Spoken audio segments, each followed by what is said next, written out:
go ahead, go ahead, go ahead, go. Hey Roland, can you teach me dimensional analysis? I gotta convert pounds to dollars. Weight limit exceeded. One person at a time, please. Oh, that's messed up. Not those pounds. Oh, those pounds. Those pounds. Alright, this is dimensional analysis. In dimensional analysis, first you need to know what units you have and what units you're trying to convert to. So the numbers we're using 120 pounds. And we're trying to convert pounds into US dollars.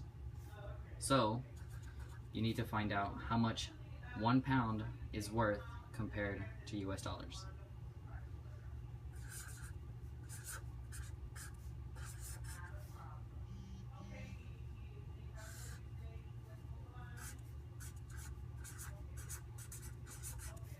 Once you have this, you can cross out both pounds from the 120 and from the 1 pound.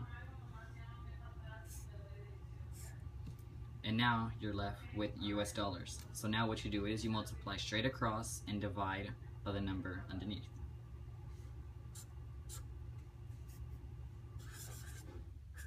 And you will be left with $244.80.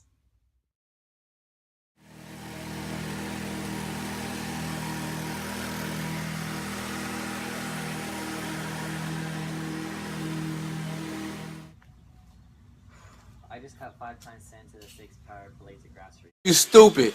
Isn't that the same as 5 million? Yeah, so?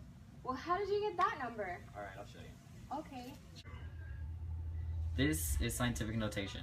So as we stated in the previous video, I cut 5 times 10 to the 6 power blades of grass.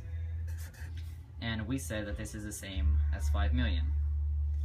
The way that we know this is true is because right after the 5, there would be a decimal. So, starting from the decimal, you move over 6 places to the right because the number is positive. But if the number was negative, starting with whatever number you have, starting from the decimal, you would go however many places to the left. And then fill in the places for the 0.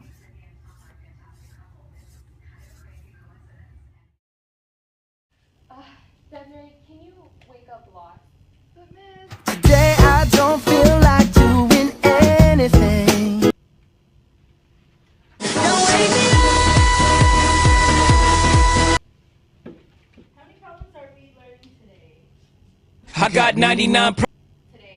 Does anyone know what date it is? It's Friday. Our last topic is significant figures, and here are some few rules. All numbers that are not zeros will always be significant. Also, any zeros that are in between significant figures will be counted as significant. Zeros that are in front of any significant figures will not be considered significant. Also, zeros at the end of numbers will only be significant if they are after a decimal. When adding and subtracting numbers with decimals, you add or subtract the way you normally would, but when it comes to rounding, you round it to the number that has the least amount of significant figures. Also, if there are any whole numbers when adding, they should be expressed to the least precise place value. Lastly, when multiplying and dividing numbers, you multiply and or divide the way you normally would, but when it comes to rounding, you add the number of significant figures from both numbers, and your answer should not have any more significant figures than that. When trying to see how many significant figures a number has, first you need to see if it has a decimal or not. If the number does not have a decimal, you start on the left side and go To the right, to the right, to the right, to the right. until you reach a number that is not significant. In this case, the last number that was significant was the 3, so you count from 4 all the way down to the 3, and you will see that there is 6 significant figures. If there is a number that has a decimal, you start on the right side and go. If there is a number that has a decimal, you start on the right side and go To the left, until you reach a number that is no longer significant. In this case, that number would be the 0 that is in the middle. So, that means that 0.0120 would have 3 significant figures. So So guys, we learned significant figures today. Yay! Go ahead, go